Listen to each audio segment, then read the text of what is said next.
안녕하십니까. 인공지능 학습용 데이터 라벨링 전문교육 이미지 영상 분야 입문과정의 강의를 맡은 강사 김원중입니다. 네, 1장과 2장의 강의 잘 수강하셨을까요? 3장의 강의부터는 본격적인 데이터 라벨링에 대한 내용을 다루는데요. 저희가 앞서 데이터 라벨러에 대한 내용들, 그리고 인공지능에 대한 내용, 그리고 그 과정 안에서 데이터 라벨링에 대한 내용까지 순차적으로 살펴보았습니다. 그러면 이제 그 내용들을 살펴보았으니까 본격적으로 이미지 영상 분야의 데이터 라벨링에 대한 내용을 이제 3장의 강의부터 다루게 되는데요. 이 강의부터는 조금은 강의 자체가 조금 길고요. 그 다음에 각 내용들에 다루는 것들도 굉장히 조금 생소하실 수 있는 정보들이 많은 만큼 집중해서 강의를 들어주시면 더 좋을 것 같습니다. 네, 그러면 본격적으로 강의 시작하도록 하겠습니다. 네, 학습 목표는 이미지 및 영상 데이터의 여러 가공 기법에 대한 이해를 먼저 시작하고자 합니다. 여기서 아실 수 있는 것은 가공 기법이라는 이 단어인데요. 이미지 영상 분야의 경우 특히나 더 데이터 라벨링마다 정해진 기법이라는 것이 존재합니다.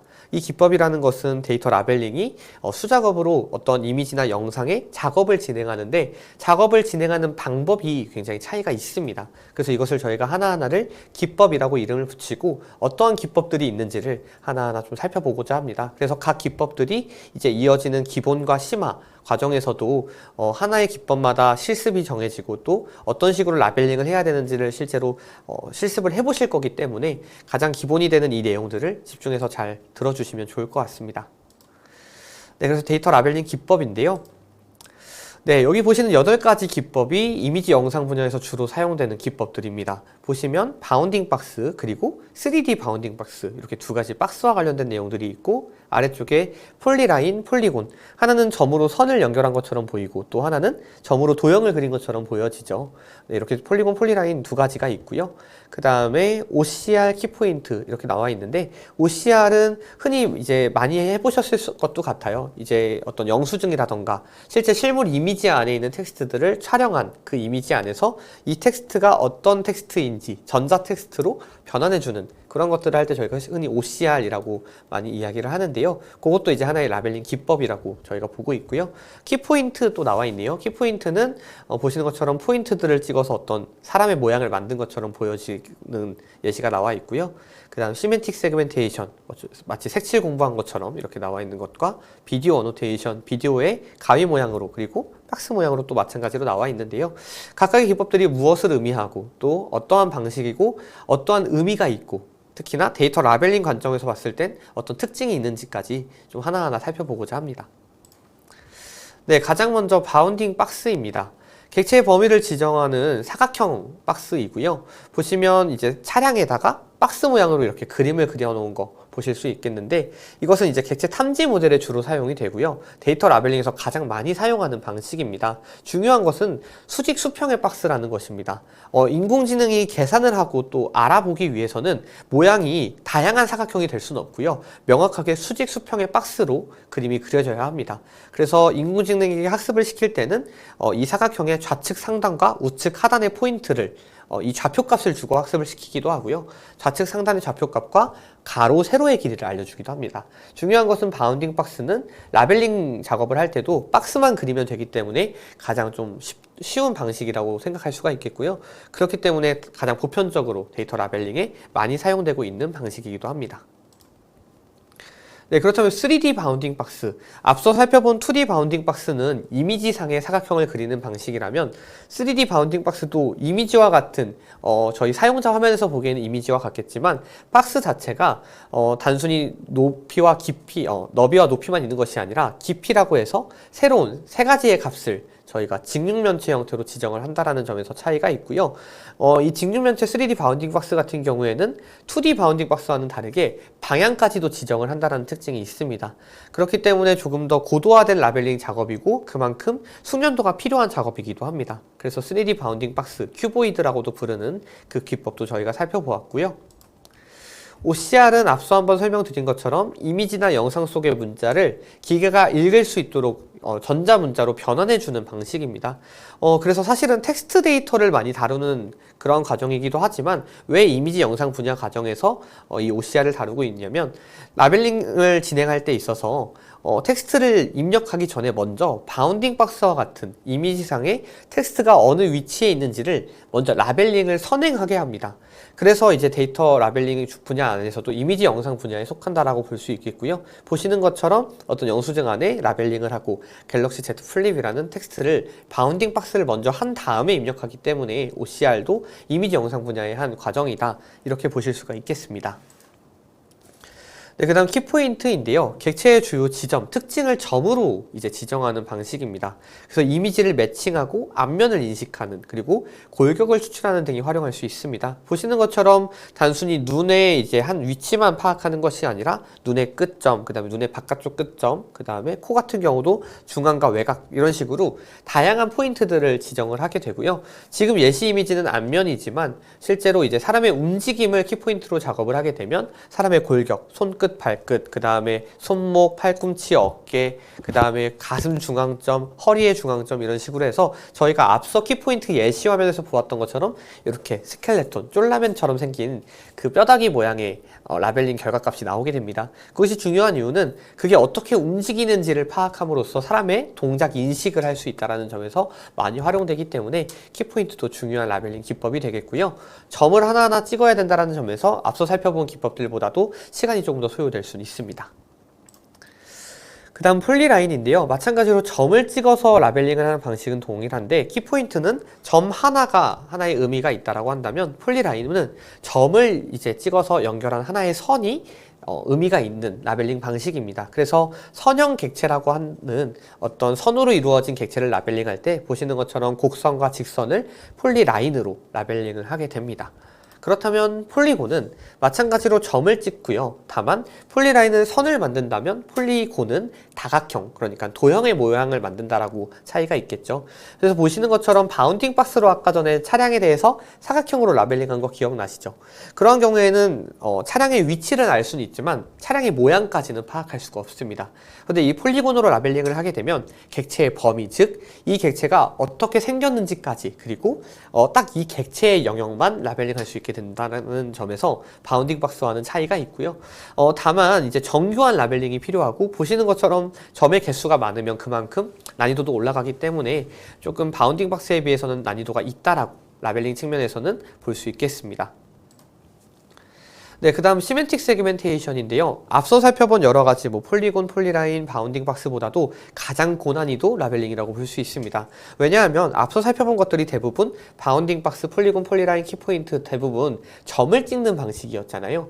근데 이 점이라는 것은 결국엔 이미지를 이루는 가장 작은 점의 단위인 픽셀이라는 위치에다가 점을 찍고 이 점의 위치 좌표값을 인공지능에게 학습을 시키는 방식입니다. 조금 어렵죠? 근데 이 시멘틱 세그멘테이션은 반대로 모든 점을 다 라벨링 한다라고 이해하시면 됩니다. 이미지를 구성하는 모든 픽셀마다 라벨링을 해서 마치 색칠을 칠하듯이 보시면 나무, 그 다음에 도보, 인도할 수 있는 인도, 그 다음에 그 차량에서도 중앙선, 그 다음에 횡단보도 영역, 차량의 영역, 표지판의 영역 이런 식으로 모든 영역마다 픽셀을 라벨링한 것을 볼 수가 있는데요. 시멘틱 세그멘테이션은 그만큼 시간도 많이 걸리고 작업에도 높은 정확도를 요구하기 때문에 라벨링 기법들 중에서도 가장 어려운 범위에 속한다라고 볼 수 있겠습니다. 그 다음 비디오 어노테이션인데요. 앞서 살펴본 것들은 이미지 데이터였다라면 비디오 데이터에 이제 영상 데이터에 라벨링을 하는 방식인데요. 구간을 정제하고 분류하고 객체를 태깅하는 방식들이 존재합니다. 대부분 앞서 살펴본 이미지 데이터에서 활용하는 기법들 보시는 것처럼 바운딩 박스 같은 것들이 활용될 수 있고요. 다만 또 한 가지 차이점은 이미지에는 없는 영상에만 존재하는 구간, 재생시간이라는 어떤 시간 정보가 있기 때문에 그 구간을 라벨링할 수 있다는 점이 이미지 데이터와 영상 데이터 라벨링 기법의 한 가지 차이점은 될 수 있겠습니다. 네, 그래서 저희가 한번 학습을 통해서 살펴본 내용들을 좀 요약하면서 다시 한번 정리를 해보도록 할게요. 이미지 데이터 라벨링 기법은 바운딩 박스, 3D 바운딩 박스, 그 다음 OCR, 키포인트, 폴리라인, 폴리곤, 시멘틱 세그멘테이션 이렇게 7가지가 이미지 데이터 라벨링 기법에 활용이 되고 있고요. 바운딩 박스와 3D 바운딩 박스는 수직 수평의 직사각형과 직육면체라는 거 중요했었고 OCR은 바운딩 박스와 같은 라벨링, 이미지 라벨링이 먼저 선행된 다음에 텍스트를 입력해주는, 저희가 전사한다라고도 표현을 하는데요. 그렇게 OCR이 구성이 되고 있고요. 키포인트, 폴리곤, 폴리라인은 다 점을 찍는 방식인데 키포인트는 점 자체가 의미가 있고 폴리라인은 점을 이어서 선을 만들고 폴리곤은 점으로 도형을 만든다. 차이가 있습니다. 시멘틱 세그멘테이션은 모든 점, 픽셀마다 라벨링을 하기 때문에 가장 어려운 라벨링 기법이다. 이렇게 이해할 수 있겠고요. 영상 데이터 라벨링 같은 경우에는 비디오 어노테이션이 있는데 분류, 구간 정대, 그 다음에 정보 태깅 등의 방식으로 라벨링해서 객체 인식, 객체 추적 등에 활용할 수 있다는 점이 특징이 되겠습니다. 네, 그래서 두 번째 이제 데이터 라벨링 기법 및 적용 사례에 대한 내용까지도 이어서 살펴볼 텐데요. 학습 목표는 이미지 및 영상 데이터 라벨링 기법이 적용된 여러 분야에 대해 이해한다라고 되어 있죠. 그래서 바운딩 박스, 3D 바운딩 박스, OCR, 키포인트 이 네 가지에 대해서 상세에 이제 어떤 분야에 이 라벨링한 데이터가 활용되고 있고 인공지능이 개발해서 서비스가 개발되고 적용되고 있는지를 하나하나 살펴보고자 합니다. 그래서 바운딩 박스부터 해서 각각의 기법마다 어떤 종류의 데이터 라벨링이 있고 어떤 종류의 인공지능이 개발되고 있는지를 살펴볼 거기 때문에 저희 실생활에서 실제로 적용되는 것들이 많이 나올 거예요. 그래서 그러한 것들을 토대로 이 인공지능에는 바운딩 박스가 적용되었구나 이런 것들을 이해할 수 있으면 가장 좋을 것 같습니다. 네, 그래서 데이터 라벨링 기법 적용 사례 파트가 되겠고요. 바운딩 박스 기법입니다. 먼저 객체의 범위를 사각형 박스로 지정하는 방법, 그래서 직사각형, 수직 수평이라는 것이 중요하다고 말씀을 드렸었고 객체 탐지 모델에 주로 사용되기 때문에 데이터 라벨링에서 가장 많이 사용되고 있고 또 데이터 라벨러 측면에서도 라벨링이 어렵지 않기 때문에 굉장히 손쉽게 라벨링을 할 수 있다고 보여졌는데요. 네, 프로젝트마다 이제 하나씩 저희가 목적과 유형, 그리고 라벨링 객체, 활용 분야 이런 순서대로 좀 살펴볼 텐데 먼저 프로젝트 목적은 자율주행을 위한 자동차 인식 및 신호 판별입니다. 그래서 자동차와 신호등 영역에 바운딩 박스한 것을 보실 수가 있겠고 자동차 주행 촬영 이미지에서 자동차와 신호등을 라벨링하게 됩니다. 그래서 자율주행이 언제쯤 정말 현실화될까라는 부분에 대해서 궁금증도 많이 있을 텐데요. 보시는 것처럼 내 주변에 내가 운행하고 있는 차량 주변에 차량이 어디에 있는지 그리고 신호등이 어디에 있고 빨간불인지 초록불인지 이런 것들을 학습을 시킬 때 이 바운딩 박스를 사용한다라고 보실 수가 있겠습니다. 또 이어서 저희가 좀 전에 살펴본 것은 운행하는 차량에서 블랙박스처럼 차량에서 촬영한 어떤 영상을 사용한다라고 한다면 이것은 드론에서 촬영한 상공의 이미지를 활용하게 됩니다. 그래서 이동체는 자동차와 보행자가 되겠고요. 드론으로 촬영했기 때문에 위에 있는 부분에서 볼 수 있다는 점에서 자동차 그리고 보행자가 어디에 있는지 위의 시점에서 라벨링을 하게 되고요. 뿐만 아니라 이제 저희가 주택 이 어디에 있는지 그런 도시의 어떤 구조라던가 이런 것들을 드론으로 촬영하고 라벨링을 해서 도시의 어떤 안전이라던가 그 다음에 조난자 수색 등에 활용할 수 있는 그런 인공지능 개발에도 활용될 수 있습니다. 네, 그 다음 바운딩 박스 적용 사례 또 한 가지는 산업단지 내 재난 및 안전사고 감지이고요. 열화상 카메라 촬영 이미지를 통해서 정상 객체와 이상 객체 보시면 불이 안 나는 초록색 박스로 치다가 불이 나면 노란색 박스로 라벨링한 거 보실 수가 있죠. 그러니까 바운딩 박스를 라벨링을 할 때 이 객체의 영역 위치를 라벨링을 하고요. 이 상태까지도 클래스 태깅을 해주게 됩니다. 그래서 정상과 이상이라는 클래스를 태깅을 해주면 태깅이라는 것은 라벨링 종류를 정해준다는 뜻이고요. 그래서 그렇게 하면 이제 산업단지 내 안전사고가 발생했는지 등을 감지할 수 있다는 점. 네, 그렇게 인공지능이 개발될 수 있다는 것이 한 가지 사례가 되겠고요. 그 다음에 이제 환경 문제가 굉장히 심각한 문제로 거두되고 있는데요. 해양 침적 쓰레기 인식 및 분류입니다. 그래서 수중에 있는 수많은 쓰레기들을 사람이 일일이 촬영하고 감지할 수 없기 때문에 인공지능이 촬영된 영상만 가지고도 이게 어떤 쓰레기 종류고 얼마나 많이 있는지를 좀 감지함으로써 수중조사 솔루션 개발에 활용될 수 있고요. 그래서 저희 이제 인류가 이제 마주한 수많은 사회 문제들, 환경 문제들이 있는데 그 문제들을 인공지능 기반으로 해결하고자 하는 시도들이 많이 있습니다. 이 해양 침적 쓰레기 인식 및 분류가 그 대표적인 사례가 될 수 있겠고요. 또 한 가지는 조금 징그럽다라고 생각하실 수도 있겠는데 노지 작물의 해충을 진단 및 처방하는 프로젝트입니다. 그래서 노지라는 것은 그냥 야생과 같이 어떤 비닐하우스나 시설이 아니라 일반적인 논과 밭에서 심겨진 그러한 환경을 이제 노지라고 저희가 흔히 이야기하는데요. 거기서 이제 작물을 재배할 경우 당연히 야생에 있는 수많은 해충들이 달라붙을 수 있게 됩니다. 그러한 경우에 이제 사람이 일일이 손으로 보면서 이것을 잡아내고 확인할 수 없기 때문에 촬영한 이미지만으로도 해충이 어디에 있는지를 판별하고 이제 진단할 수 있는 그러한 기술 개발에 데이터가 활용이 되고 있고요. 벌레에 이제 바운딩 박스 라벨링 되어 있는 거 보실 수가 있습니다. 그 외에도 이제 어류에 이렇게 바운딩 박스를 해서 성장과 어병을 식별하는 그러한 분야에서 또 활용이 되고 있고요. 그 다음에 고령층의 안전사고, 보시는 것처럼 CCTV 촬영 이미지에서 아까 저희가 2장에서 살펴본 어떤 이상 행동이 있을 때 알림을 줄 수 있는 인공지능 CCTV 등에 활용될 수도 있습니다. 그리고 운전자의 이제 눈과 입, 그 다음에 동승자 혹은 어떤 이제 촬영할 수 있는, 운전하고 있는 상태에 촬영할 수 있는 그러한 사람들의 얼굴 부분들마다 라벨링을 해서 그 상태를 모니터링하는 것이 가능합니다. 그래서 양쪽 눈, 입, 얼굴, 소지품 등을 라벨링을 해서 지금 이제 피로도가 있는지, 너무 하품을 많이 하면 졸음운전 위험이 있으니까 알림을 주는 등의 인공지능 개발이 활용될 수 있고요. 또 한 가지는 이제 항만 구조물 해상 객체 식별을 통한 선교 상황 인식입니다. 쉽게 얘기해서 배 위에 있는 상황들, 그리고 이 배가 어떤 상태에 있는지, 그 다음에 운행을 함에 있어서 해양 그 해수면에 어떤 부표라던가 다른 물체가 있을 때 그런 것들을 인식할 수 있는 라벨링이 가능하겠고요. 보시면 항만 구조물, 선박, 부유물 등의 라벨링을 진행한 것을 보실 수가 있습니다. 네, 그리고 앞서 이제 고령층 이제 노인분들의 안전사고 예방에 바운딩 박스가 적용됐던 것처럼 대중교통을 이용하는 데 있어서 공공시설에서 승객의 교통안전을 관리하고 또 범죄를 예방하는 AI 개발도 가능합니다. 그래서 사람, 교통약자나 요주의자, 예를 들어서 뭐 잘못된 어떤 행동을 하는 폭행이라던가 그런 것들이 의심되는 상황이 된다면 인공지능이 먼저 CCTV 알림을 통해서 빠르게 대처할 수 있도록 하는 것이 스마트 관제센터와 같은 기술 개발로 적용되고 있다라고 보실 수 있겠습니다. 네, 그래서 바운딩 박스가 아무래도 저희가 앞서 말씀드린 것처럼 다양한 분야에서 사용되고 있는 만큼 많은 사례들이 있었는데요. 이어서 3D 바운딩 박스도 이어서 살펴보도록 하겠습니다. 저희가 직육면체, 직사각형이 이제 2D 바운딩 박스였다라면 3D 바운딩 박스는 직육면체로 라벨링을 해서 높이와 길이뿐만 아니라 그 다음에 깊이라 그다음 방향 같은 새로운 정보들을 더 추가로 알 수 있다라는 것이 3D 바운딩 박스 큐보이드 기법이었는데요. 보시는 것처럼 실내 보행자의 연속 동선 추적에 활용될 수 있습니다. 이 경우에는 단순 카메라뿐만 아니라 라이다 센서라고 하는 센서 측정 장치와 함께 취득을 해서 보행자가 실제로 보이는 상태와 마찬가지로 어떤 방향으로 어떻게 이동했는지를 추적할 수 있는, 그래서 보행자 인식 추적을 통한 매장 설계 및 마케팅 등에 활용될 수 있는 분야의 서비스 개발까지 이어질 수 있겠고요. 자율주행 레벨 4, 5 이렇게 나와 있는데 자율주행이 1부터 2, 3, 4, 5까지 그 레벨이 정해져 있습니다.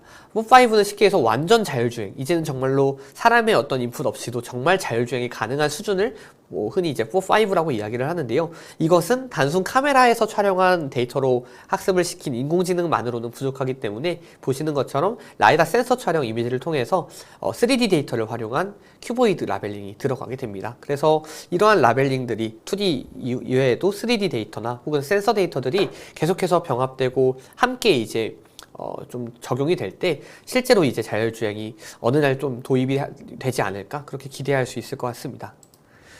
그 다음 OCR 기법인데요. OCR은 말씀드린 것처럼 텍스트 데이터를 입력하지만 바운딩 박스와 같은 이미지 라벨링이 먼저 선행되기 때문에 저희가 함께 살펴보았었는데요. 가장 먼저 사례로 나오는 것은 국가기록유산. 흔히 저희가 많은 이제 조선시대라던가 고려시대에서 이제 작성된 문헌들이 있죠. 문헌, 그 유산들이 있는데, 활용성과 접근성이 굉장히 약합니다. 왜냐하면 쓰여진 이 문자들을 일반인들이 쉽게 읽을 수는 없거든요.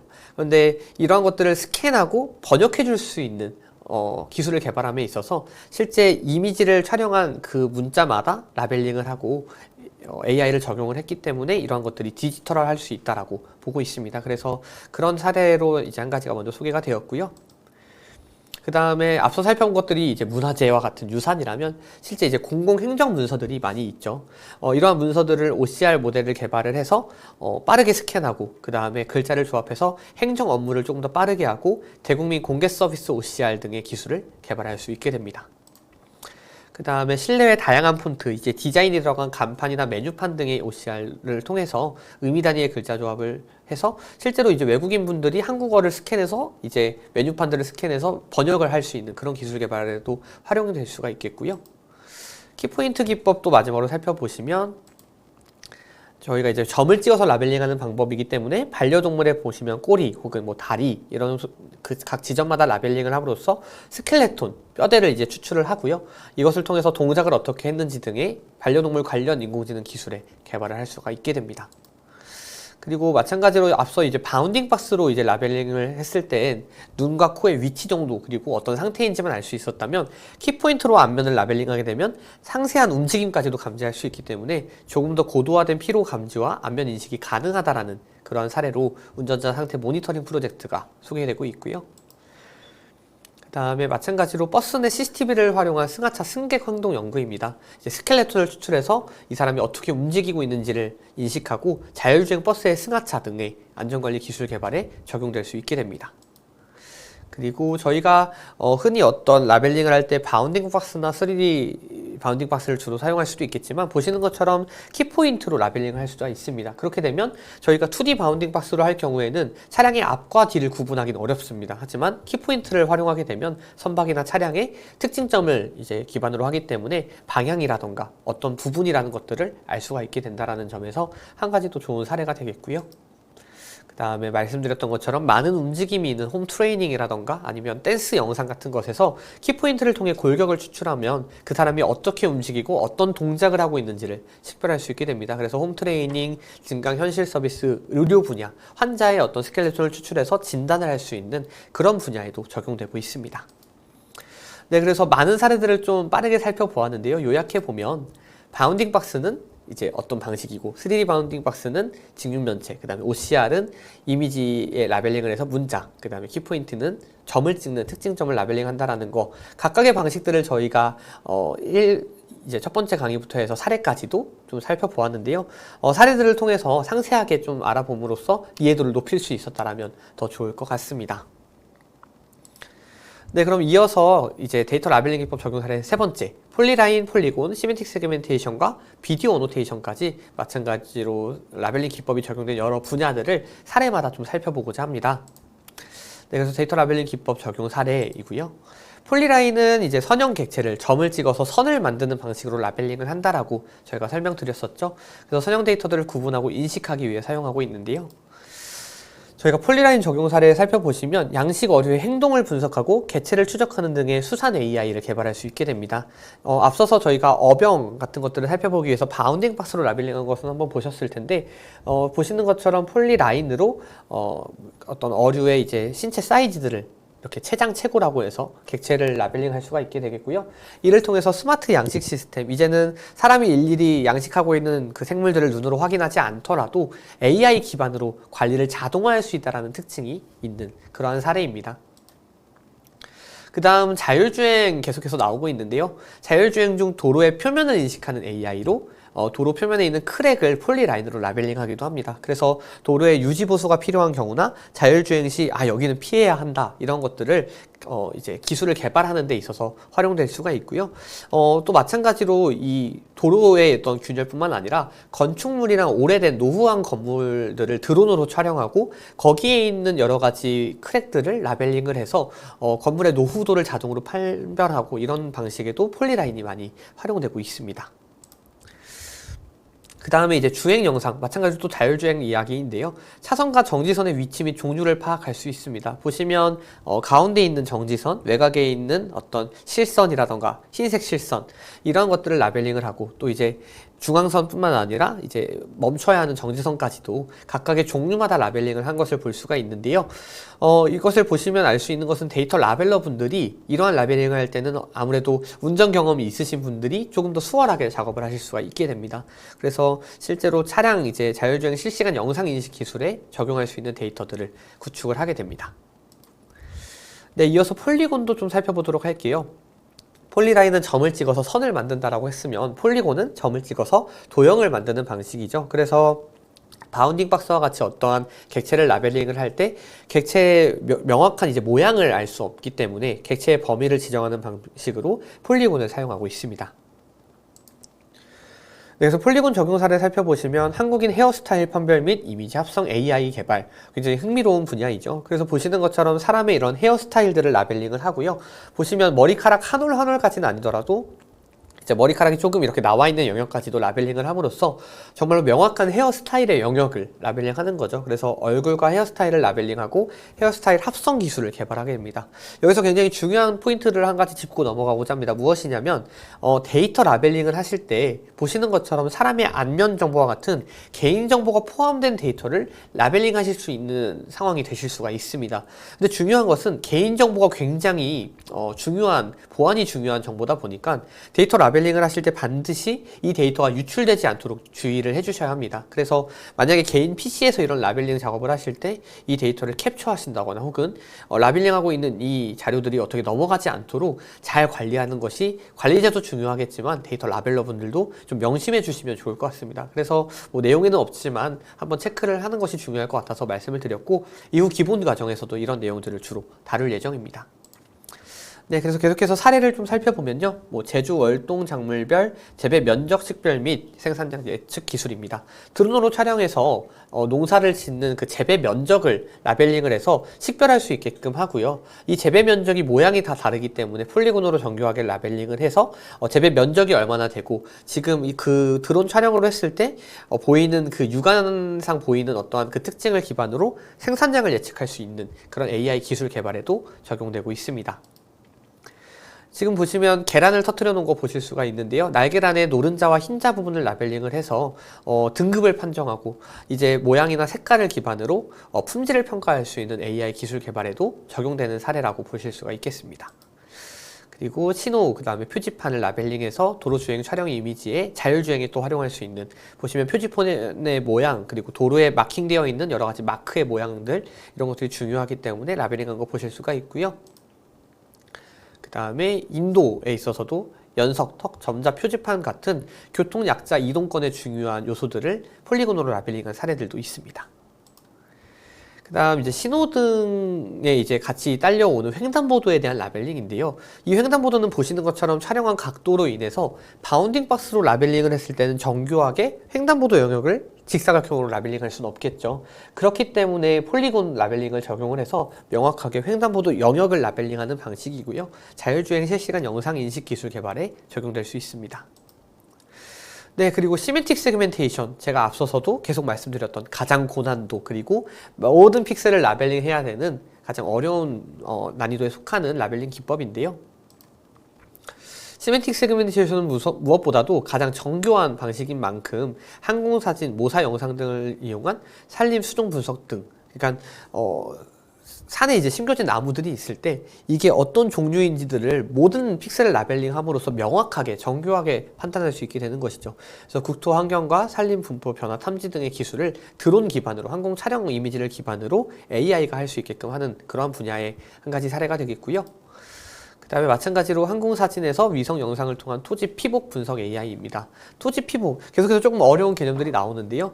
토지의 상태를 쉽게 얘기해서 파악하고 이 토지의 어떤 분포 변화라던가 아니면 상태들을 탐지하는 것을 항공 촬영 이미지와 시멘틱 세그멘테이션을 통해서 진행한다. 그래서 토지의 영역들이 어디에 있는지 모든 픽셀을 라벨링하는 것이 한 가지 사례이다. 이렇게 이해해 주시면 될 것 같습니다. 근데 그 다음 이제 도로, 보도, 점자별로 저희가 앞서 폴리곤으로도 좀 살펴보았었는데요. 보시면 이제 폴리곤은 그 영역에 대한 라벨링만 한다라고 한다면 시멘틱 세그멘테이션은 주행 가능 영역, 보시면 차도와 횡단보도와 색깔이 좀 다르죠. 그 다음에 인도에서도 점자 블록과 보도의 색깔이 좀 다른 거 보실 수가 있는데요. 이렇듯 각 영역마다 색깔을 다르게 해서 저희가 다른 기법들을 라벨링을 결과 데이터를 학습을 시킬 때 제이슨 데이터와 같은 어떤 텍스트 기반의 좌표 정보가 담긴 데이터로 학습을 시킨다라고 한다면 시멘틱 세그멘테이션으로 작업한 데이터들은 색칠된 그 이미지 그대로 학습을 시킵니다. 그렇기 때문에 각 영역마다 정확한 저런 영역을 라벨링하고 색칠하는 것이 중요하다라는 거 기억해 주시면 좋을 것 같습니다. 네, 그리고 마찬가지로 이제 도로 주행 촬영 이미지에서 이 차량이 운행할 수 있는 차선과 운행하지 않아야 하는 차선을 구분할 수가 있습니다. 그래서 보시는 것처럼 이제 대중교통 서비스 개발에 있어서 전용차로 등의 어떤 도로의 특징에 따라서 라벨링을 시멘틱 세그멘테이션으로 해서 기술 개발에 활용하는 사례라고 보실 수가 있겠고요.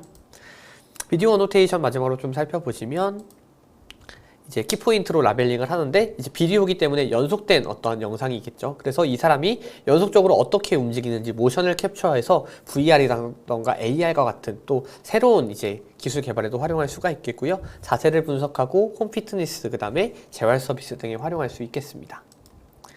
그 다음에 이 영상이 어떠한 상태인지 구간을 또 분류할 수가 있겠죠. 그래서 서로 아는 사이, 그리고 장소는 음식점, 감정은 기쁘고 행동은 맛이다.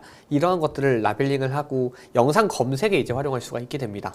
그 다음 캐릭터, 예를 들어서 지금 영상 안에 있는 객체를 인식하는 방식인데요. 앞서 살펴보신 어떤 구간에 대한 정보, 그리고 구간 내 이미지에 있는 객체에 대한 정보를 조합해서 자동으로 AI가 하이라이트를 편집한다거나 이런 식의 기술 개발에 적용이 가능합니다. 그리고 마찬가지로 대분류, 소분류에서 이 영상이 어느 종류에 속하는지 분류하는 것도 가능하겠고요. 네, 그 다음 CCTV 영상 안에서 이 사람이 어디로 이동했고 또 구간을 정지해서 이상 행동이 발생한 구간은 어디에 있는지 이런 것들도 가능하겠습니다. 네, 요약해 보겠습니다. 폴리라인, 폴리곤, 시멘틱 세그멘테이션, 비디오 어노테이션 모두 각각의 내용들을 저희가 계속해서 살펴보았는데요. 세부적인 내용들과 사례들을 살펴본 만큼 해당 내용들을 기반으로 전반적인 사례들을 잘 이해해 주시면 좋을 것 같습니다. 네, 이로써 이제 저희가 모든 강의들을 마치게 되는데 이후 이제 저희가 라벨링 저작 도구에 대한 내용들도 본격적으로 다루게 되고요. 라벨링 기법에 대한 강의는 지금 이 강의를 끝으로 마치게 됩니다. 이후 기본 과정에서 각각의 기법들을 조금 더 상세하게 다루긴 하지만 본 강의의 내용들을 잘 이해하셔서 라벨링 기법들을 잘 습득하실 수 있으면 좋을 것 같습니다. 모든 강의 들으시느라 수고 많으셨습니다. 감사합니다.